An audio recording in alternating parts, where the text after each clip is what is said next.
Hello everyone, and welcome to the podcast Defender in the Week, where we take a look at the book Catcher of the Rye, written by J.D. Salinger. I'm your host, Richard Lehman. And I'm Grace Smith. And today we're comparing Holden, and mainly Holden, to us, for some reason. Why did we think this was a good idea? I don't know. Why did we agree to this? I also don't know. I'm being paid enough, and I'm not being paid enough.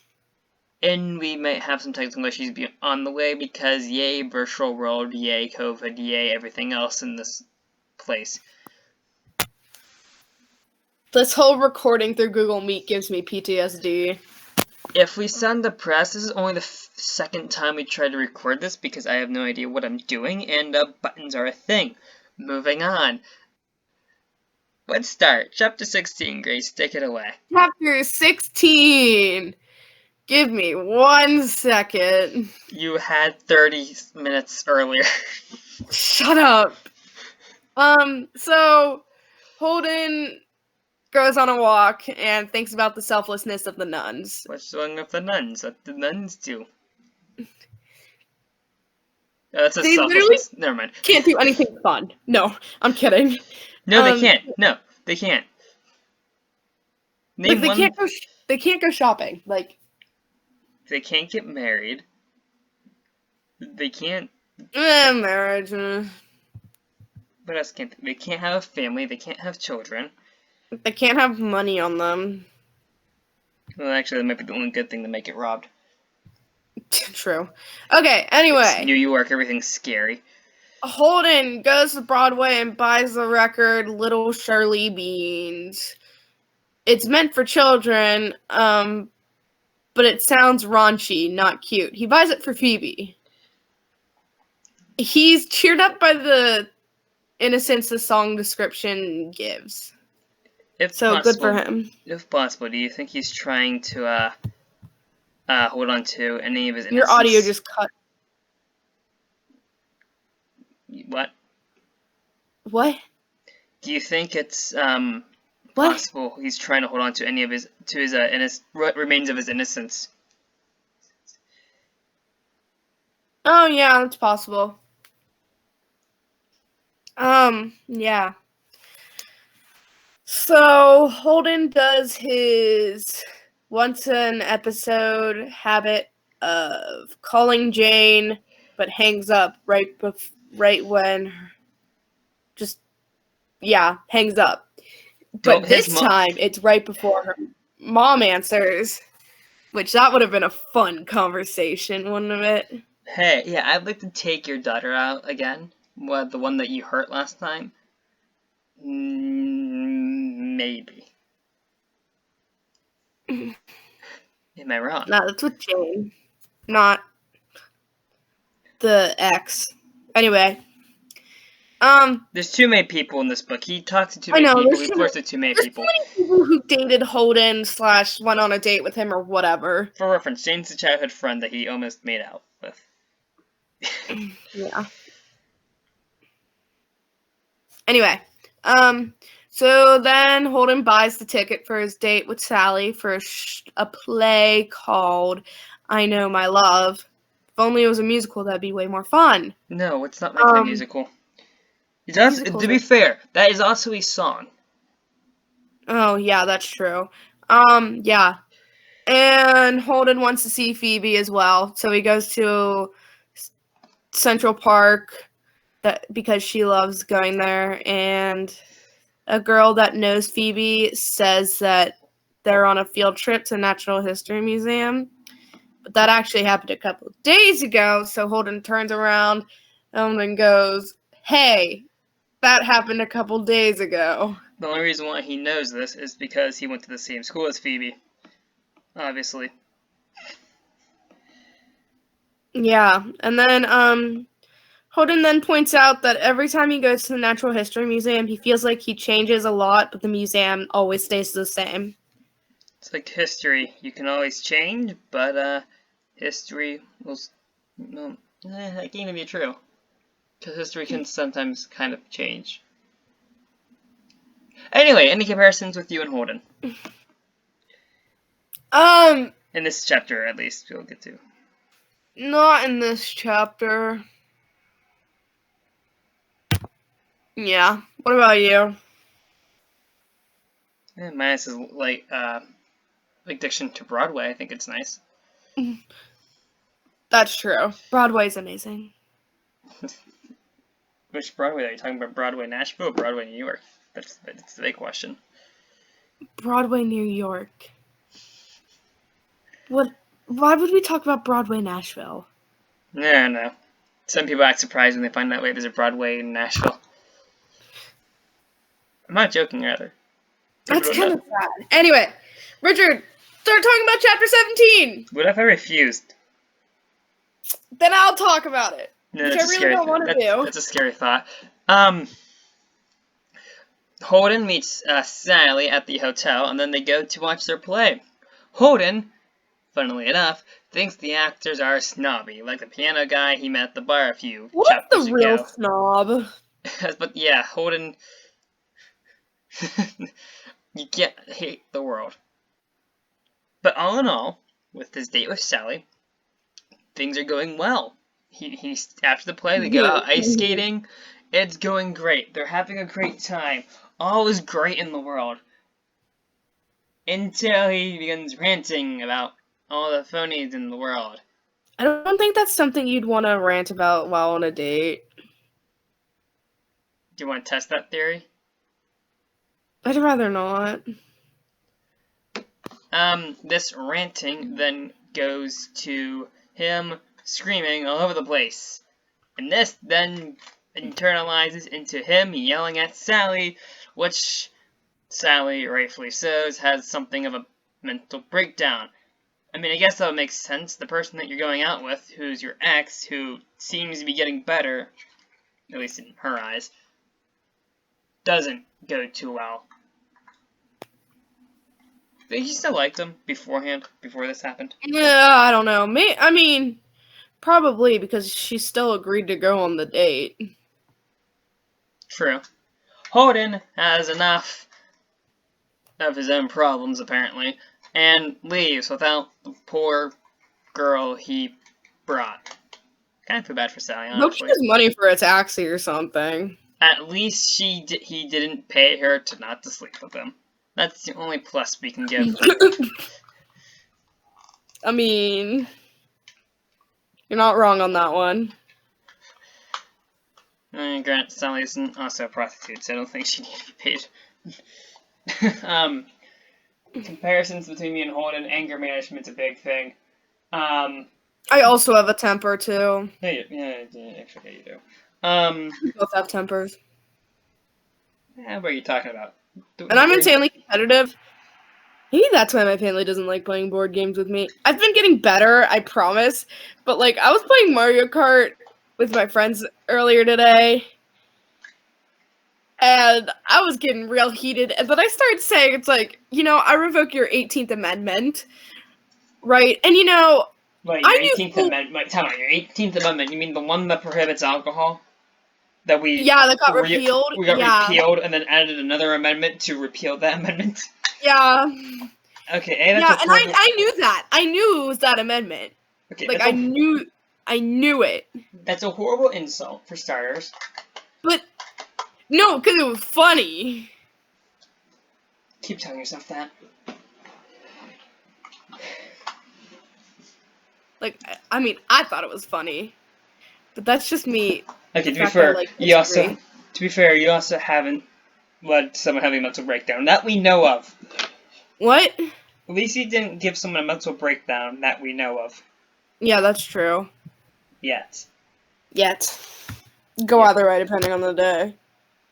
What? Yeah. Anyways. Chapter 18. So this is happening a few days after the fact.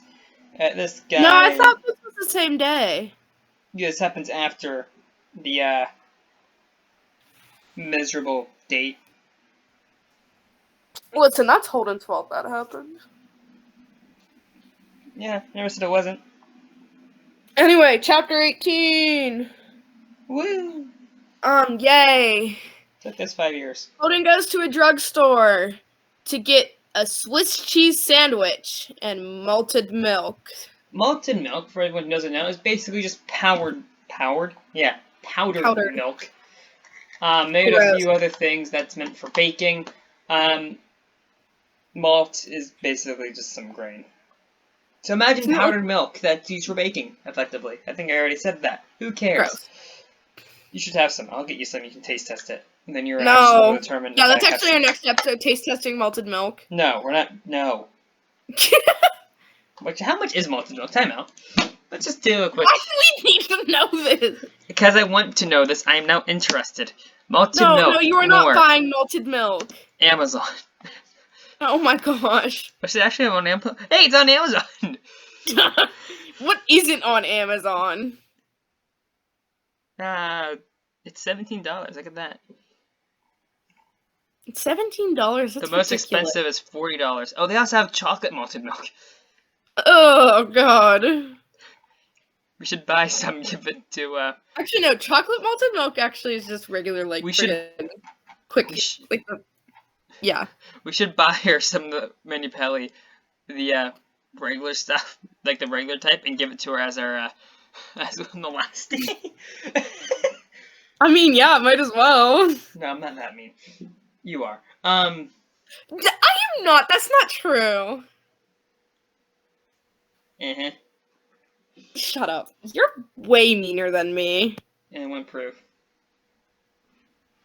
Richard. Yes. Richard. Yes. You and I both know you're meaner. I want to see the proof. Shut up. Honestly, you could just look at the majority of our text conversations. I don't have a phone. What are you talking about? Shut. Oh my gosh. Keep- Denial. Anyway, now you're so now. Holden does his almost the thing that happens almost every chapter at this point. This is ridiculous. And attempts to call Jane, but Jane doesn't answer. This guy So needs a restraining order. I'm sorry. He needs help. He needs help. No, he needs a restraining order So on everyone. he calls Carl Luce. He drinks with him, who was a student in one of Holden's schools he was kicked out of. I don't think it was me. I think it was Columbia. I don't know. Anyways, Um, they know each Yeah. other from previous schools. yeah, and then for some reason, and he goes to like a movie and they have like a little newsreel about the Rockettes before, and he has no interest in the Rockettes. And the movie in general he was watching was seen as boring. So he goes to the bar where he's gonna meet Carl and thinks about war. It's a reference. Salinger was a soldier in the Second World War. Maybe that's why he began hitting up random people. Anyway, Salinger. was in- PTSD does not excuse his actions, though. Never said they did, I know, I just want to remind that, everyone. but they couldn't. I'm just kidding. No. So I guess Salinger's now once again projecting through Holden. I've never heard that before. Projecting through someone. You know what? Whatever. Am I Holden wrong? wants to be, while thinking about war, Holden wants to be shot by a firing squad or sit on top of an atom bomb. That's gruesome. Extreme. Definitely very extreme. Anyway. No, I read some of the accounts from people who survived the bombings of Hiroshima and Nagasaki, and oh my god, they're horrifying. Well, yeah, have you seen that one picture where, like... No, there's just one account. This child was in a bomb shelter because they were Nagasaki was subjected to a bombing raid. Not a bombing raid, but they exploded a weather plane, and people freaked out and thought it was just an American bombing raid. So a few families stayed in the bombing shelter. After the bombing, she was temporarily blinded. Her hair was falling off, and she could see her skin falling off. And she looks over to her mother, and her eyes are falling out. And her skin is also in a unrecognizable shade. Gruesome. There's also this thing, this thing, this phenomenon called permanent shadows that were formed Yeah. from the bombing of Hiroshima and Nagasaki. So literally, the one of the most famous ones is like this kid like jumping rope. Horrifying. Yeah. Oh, it's terrifying. And yet, our good friend Holden Caulfield wants to be blown up. Buddy, that's not how it works. I mean, kind of does. Anyways, next chapter, we find out Carl is in college. And Good for him. He used to tell children, so probably, I don't know. How old do you think children are? 10? 15? Sure. Middle school-ish? We'll go I don't with know. Anyway. He tells the children, we're gonna call him, about how he thinks sex is childish now. Holden thinks he's losing it, which is kind of funny considering who we're talking about, and tries to talk to Carl about this topic about it. Liz, what else do you want me to call it? Carl, annoyed, tells him that he needs psychoanalysis, which, if you don't know, is therapy. That's just mean. Just be like, I mean, he's not wrong. Is he wrong? I said he's not wrong. Exactly. Like you said, Carl is annoyed at Holden, and at some point finally has enough and just leaves. Peace out, bye. Sounds like me and you having a conversation. You need therapy. No. You need therapy. No. You need therapy. No. You need therapy. No. It ends up with you ghosting me for the rest of the day. Wait, but who's who in the conversation? I'm the one yelling at you need therapy or you need to do something. You tell me no. Joke's on you, I'm in therapy. Well, it doesn't have to be therapy. It has to be like literally anything else. You need to do this. No. You need to do that. No. You should eat. No. You should go out. No. You should walk your dog. No. You should do this. And then you end up ghosting me for the rest of the day. Yeah, because you're being annoying. It's called helpfulness. No, you're like nagging me. Never nagging, good. No, it's called working out. That's the word. Looking out for safety. You literally, though, are just... Moving on! Chapter 20! Your turn. Read. Holden is now very drunk. Do you think that's why... Great way to start off a chapter. Do you think that's why this carried over from the last chapter? Do you think that's why Carl was annoyed? That he was very drunk? Probably. Well, not very. He wasn't drunk at chapter 19. You think probably had like a shot or two. Which made him to get... Anyways, go ahead. Okay, that's fair. Now he's hammered. He does the drunk calling an ex trope, you know. He's the like one thing you shouldn't do. He's every adult stereotype. Then he calls Sally, and obviously Sally's mad. So, yeah. And her grandma's also mad at him. Good. Don't mess with grandma. Good. And then what happened next? There it is. I'm sorry, I just lost my train of thought. So he starts to try to make a date with a lounge singer, but fails. So he tries the hat check girl at the same club, also fails. So he goes to Central Park and he walks to everyone's favorite spot, the duck pond. Quack. Yeah, that again. Yeah, it's like he did the same joke. Actually, no, you can't. And he actually breaks the record that he bought because he was so upset. Breaks the record of what? The record that he bought at the beginning of this section, in chapter 16, for his sister. Like the money? Yeah. What? Yeah, he breaks the record. Record for what? No, the vinyl record. Oh, that record. Okay. Yeah, sorry. Shush. Leave me alone. Yeah, okay. Yeah. And his hair is frozen because he was like splashing his face because he was trying to sober up. So now he's afraid of dying with ammonia. Holden's an And idiot. Okay, now before we begin continue on, Holden's an idiot. All right. yeah, So we're assuming we know it's winter, but we're assuming it's somewhere around 0 degrees Fahrenheit. Want to make that assumption? probably because he gets cold. We could also say frozen real quickly. He doesn't have gloves. All right. Imagine that. Remember that. So he's going to take his bare hands, throw them in water that's probably colder than the temperature around him, and will get colder when you put your hand up in the air. Puts it on his hair, which is kind of used to keep your body warm. I don't think you've realized this, but Holden's not the brightest. I know he's not, but I didn't think he was this stupid either. Continue. Anyway, so then when he's thinking about dying of ammonia, he imagined his funeral, which could kind of relate to how he feels guilty that he didn't attend Allie's funeral because he was in the hospital because he smashed windows. Think one of us could break a Very window. rational. Think one of us could break a window with our bare hands.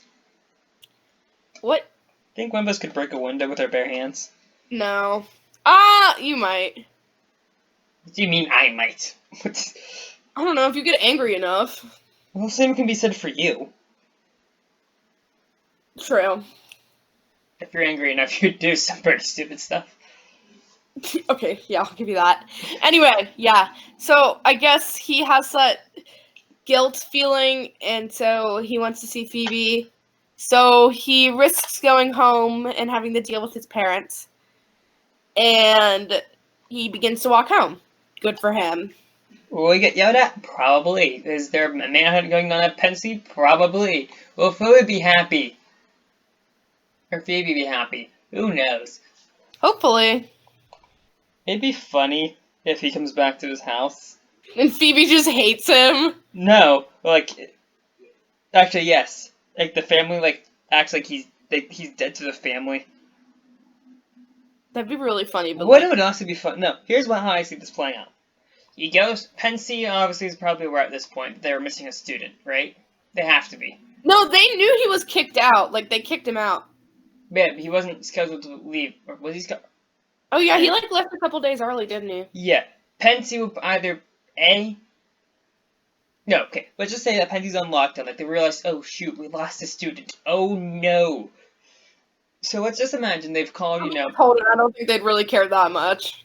I think by law they have to care And that also, much. times were different back in the 50s. Let us pretend, okay? So he goes home and he finds like 75 or something cops, sitting at the door, waiting, like interviewing his family. And he just walks through the door, and then like the cop just looks at him. Oh wait, aren't you supposed to be at Pensy?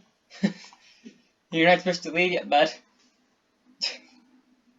Listen, it's him being dumb, so. I think that'd be funny. I think it'd be great if he just Would be walks really in. funny, but I It'd be feel like funny that's very if he just unlikely walks to through the happen. door and the interview of his parents are going on. I lost my dear son, Holden. Door opens. Sometimes I can still hear him. Mom, I'm right here. I can almost see you. Anyways, any comparison, because I know we skipped all the chapters, any comparisons between you and Holden that you've noticed? Mine's mentally ill. Boo. I feel like the only thing we have in common is the mental illness stuff. Oh, not the, And anger issues. Oh, not the young friend, or annoying a friend because they don't want to talk about sex or something. You haven't done that yet. Oh my gosh! Shut up. Actually, that was the first thing I found. I was literally looking. No, that has nothing to do. No. Chapter 20. Yeah, I think we covered it all. I mean, I don't Yeah, we just did chapter 20. Yeah, I know, but I'm saying any comparisons between you and chapter 20 and him. Oh, no. I mean, the maybe Anger feeling management. guilty for not being around his family. Like, the connection to family I can kind of get, 'cause I'm close to my family, even though they drive me nuts sometimes. Like, what type of nuts? Like, pistachio nuts or like peanuts? What? I'm going crazy, okay? I'm making a joke. Yeah, I'm like, what are you on about? Okay, yeah. A lot of things. You know, I think the other comparisons was the anger management, slightly mentally ill. Slightly. Yeah, slightly. I haven't got off the deep end yet. They were holding on with like a finger. Maybe a pinky at most. We're doing great. Yep. Anyway, any closing thoughts to end out this podcast No. episode, at least. I'll maybe do like one more episode or something. I don't know. I don't even know what's happening with this anymore. Satanness. I don't know. Anyways, thank you for listening to the Fun in the Wheat. I'm Richard Lehman. I'm Grace Smith. And we'll catch you all next time.